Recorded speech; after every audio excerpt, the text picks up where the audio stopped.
Hello, good morning. Today's tarot reading is with the Wild Offering deck, and I've been feeling the call to just offer more, be more in the world. I know it's that summer energy, and my other guides have been talking a lot about this, and also it's interesting. There's a astrological phenomena I feel like is going on. I feel like it happens every June, and it's about Venus going into the underworld, and this is related to the goddess Inanna, the goddess of sex and love, also justice. So I feel like when she's hiding, we can feel like we're having to dig really deep for our sense of wholeness, security, like our sense of being fully loved and lovable, our sense of being fierce and empowered, and and she went, and the reason she went into the underworld, this I just discovered in the first place, was that she was a maid and she had not yet known about sex, and so the purpose of her journey was to learn by eating fruit from a sacred tree in the underworld. So digging deep within us to find the secrets of our own making, and what made us, and what I guess like what our innermost desires and passions, and what really is like one of the most powerful forces in the world. So thinking about just like emerging with new power, in the meantime we're digging deep. And so this is the card of today. It's about loneliness. So when you stop fearing aloneness, it says, you stop settling for less than you deserve. May I embrace and love my solitude, and that's when kindred spirits can finally come. So when we reach out from that place of feeling empty, like we're not actually asking with our whole self, or just asking with a part of us that's like feeling wounded and feeling without, and that energy of like being without is not really a strong foundation for any relationship, or for creating or culminating or manifesting. So feeling that sense of gratitude and fullness for what is, like the beauty of being able to reflect, the beauty of having the inner quiet in one's own head and heart, the beauty of stillness of nature. Sometimes these things are hard to appreciate when we're only focused on what we're without, but when we can really see the gift that is, like I think like being single, I've often said, is like highly underappreciated in our culture, and it's like secretly a really awesome place to be when a person can embrace it. And I say that from being within a partnership, but I said that when I was single, and I still feel that like being in a partnership has beautiful offerings and sometimes requires incredible compromise, or times where we just like kind of have to like show up and be more and be bigger than we're ready to be. And this can demand a lot of us, and it's worth it. At the same time, it can be really nice to have that space. Like when we're without, we miss the other, and then coming back together is just that much more beautiful. So having that alone time makes connection more meaningful, and spending time alone before finding partnership, spending time getting to know yourself is really valuable, because in that partnership it's just going to be so much more fulfilling to show up as your whole self, like embracing yourself for who you are. And like I'm not trying to preach, I'm just here like remembering, like coming from a place that was like really broken and really just like without and sad, and like that was a real dark chapter in my life. And it was also a time when like I had some beautiful realizations about myself. And I like would go to this mountain alone, and I would often sleep there. I would like bring my sleeping bag, and it was like near to my school where I was going to school. And after I graduated, I had a hard start because it was right during the recession, in the middle of the crash in the 2000s. And yeah, it was 2010 to 2012 was like a good time to be in school. And after 2012 it was like, oh, we're still not quite out of the woods yet, but here I am sent out into the world alone, and I don't have the tools to make it. I didn't have the confidence to set out on my own yet. I thought I would get that in school, but it doesn't just magically arrive. It's like partly about having others believe in you. And I did have amazing professors who believed in me. And I also was like pretty isolated and spent a lot of my time alone in school. So like maybe that wasn't ideal. Like I would have been probably better off having a stronger network. And I did have beautiful friends that I connected with, but I always kind of felt like the odd man out. And so if you're feeling that way, I relate and I know what that feels like. And digging myself out of like a sense of like, I was like ready to kind of like give up on everything at a certain point, and then I got really mad for being abandoned and being left. And then digging myself out of that was, it like took all my rage actually.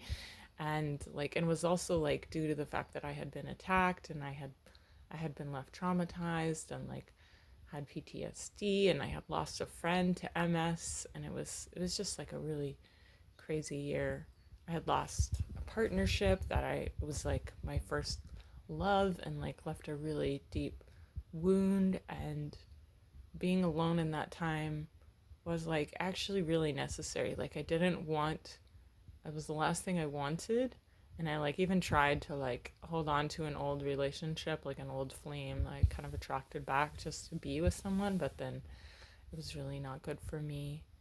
And then when I realized that I just needed to be alone, it was just sort of like simple and like navigatable. And yeah, I had even tried being with my family, and they were like, you're kind of a burden right now. Like, and like no one wants to hear that from your family. Like that is like harsh.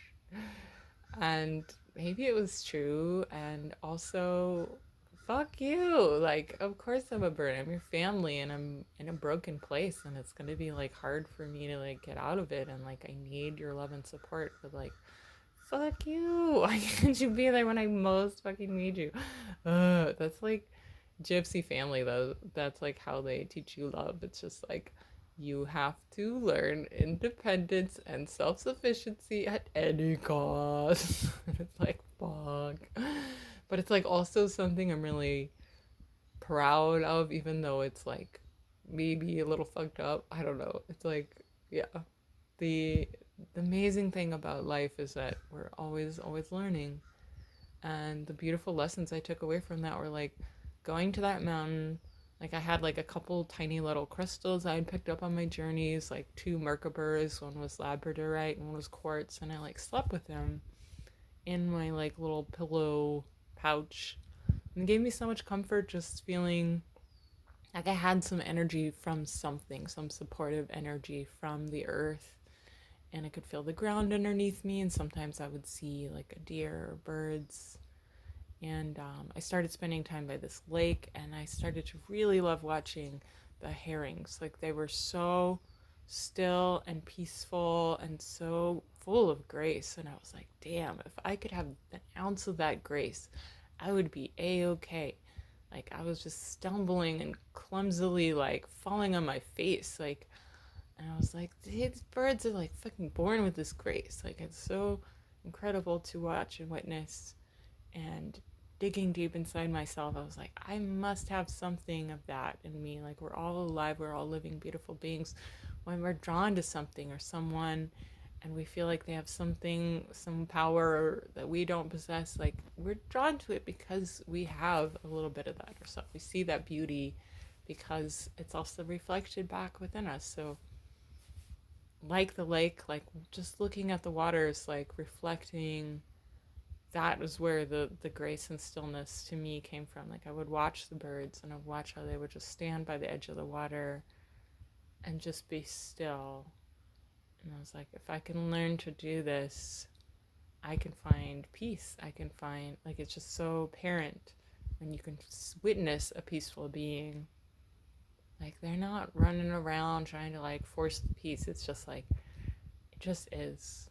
So, that was a beautiful message for my soul at that time, and it got me through the most lonely period. So whatever kind of loneliness you're dealing with, maybe it's just like a temporary, like, I'm not yet able to be in the energy of summer the way I want, but I'm really ready to step out into new life and energy, and I'm not sure how to do it, but I'm figuring it out. We're all figuring it out. So just give yourself that little reprieve that you are not alone in figuring it out. I know it's like, that's the fucking message that we keep getting all the time. You're not alone in being alone. But I am alone. So, like, whatever you need to do to feel less alone, like being with nature, with animals. Oh my God, like puppy therapy. So good. Like going to a place where you will, like, meet a new puppy, like a park or a pet store or somewhere where people are, like, doing dog training or something. Like, just walking by and, like, hopefully getting a chance to, like, meet a lovely little animal. Or I had a friend who actually was dealing with a lot of loneliness and started fostering kittens. And this is a wonderful thing to do. You can temporarily take care of the kittens and then help them learn to do all the things they need to do. I mean, they're pretty self-sufficient, honestly. They figure out how to use a box on their own. But, like, yeah, just, like, giving them the food and bed and a little bit of care, and, like, then you, like, help them get adopted, and, like, little kittens get homes. It's, like, obviously really hard to part with kittens, so it takes a little bit of, like, stoic heart, but it's a beautiful thing to do. Other remedies for loneliness. Music. I love listening to, like, sad, lonely, bluesy songs when I am feeling the lonelies. Yeah, just music. Hearing that another spirit is going through this, even if they're from another time, like, oh yeah, someone else knows what this feeling's like, and, like, is speaking to me about it, and, like, took the time to, like, make this message just so I could feel that. That's really beautiful. So maybe it's a calling for you to put your loneliness into some beautiful art form, whether it's, like, painting or poetry or journaling and putting it in an essay, putting it in a letter, putting it in with love. Like, always, always, always encapsulate it with the love of, like, I'm healing this and I'm going through and I'm getting through the other side. Like, I feel like music and art, it's like trying to understand, but, like, it's also like by making this, like, my intention is somehow to transform this from, like, a shitty sucky thing to, like, beauty and, like, love. So, like, yeah, transform it. It's in your power. Let it go. Send it out there. Also, like, just being in it. Like, it's just, like, a healing power of, like, actually being with your feelings. And I know I talk about this a lot, but, like, you may need certain tools or skills that you don't currently possess to do that, but, like, you can learn them. It's totally available to all of us to, like, get there. I believe in that. And I know. We need one more card. I know. We need one more card getting us through loneliness. How do we... Oh, there's something that just popped. Oh, solitude, of course. Solitude and loneliness. Wow, what a pair. Once you embrace the inner divine and your own sacred solitude, the right people arrive at the right time. exactly on schedule without forcing or chasing. So there you go. Just trusting in the beauty of this divine sacred solitude that is going to actually clear. Like, it's like a clearing, right? Like when we're stuffing our lives full of things and people to feel and avoid, it's like you're making no space for the actual right experiences. So just clear it out, and then it's like, even if like, okay, you love your friends, but like somehow you're having like a hard time. Like I've always had periods of this where it's like there's like periods of connection, periods of separation, and it's like totally natural. But like in my teen years, this like tortured me and killed me inside, and I was constantly being like, what have I done? I'm a failure. And like, it's like, okay, everyone makes mistakes, right? Everyone's here to learn and figure shit out. And like, and also like human relationships are about like periods of closeness, intimacy, and periods of separation. And like, it's totally organic thing. It's like a spiral. It's like constantly in like cyclic changes. I'm like, it's okay, and it's totally normal and natural. And like, if I had known this in my teenagers, like I would have so been more secure. But like, no one told me this, and I had to figure it out like way later.